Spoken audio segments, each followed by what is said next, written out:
Luis Suarez i Lionel Messi osnovali su svoj klub.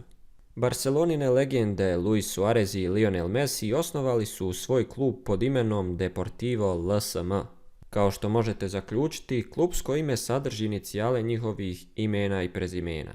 Klub će se natjecati u 4. nogometnoj ligi u Urugvaju. Nije bilo previše naglašavanja i propagiranja o osnivanju kluba, stoga je ova informacija prodrmala sportski svijet u pozitivnom smislu.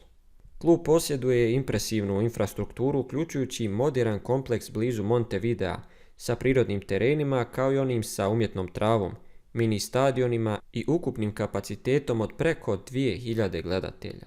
Vrlo vjerovatno dvojac neće trebati puno ulaganja u odnose s javnošću, jer službena Instagram stranica nakon jednog nepunog dana ima čak 188.000 pratitelja. Dvojac trenutno igra svoju drugu sezonu u Inter Miamiju, a zajedno su igrali u Barceloni od 2014. do 2020. godine. Prijateljstvo njeguju i van terena, gdje su najbolji prijatelji od igračkih dana u Barceloni, a ovaj poduhvat vrhunac je njihovog poznanstva i prilika da zajedno vode jedan sportski kolektiv. Ko zna, možda ćemo uskoro gledati prijateljski susret između ovog Deportiva i Barcelone.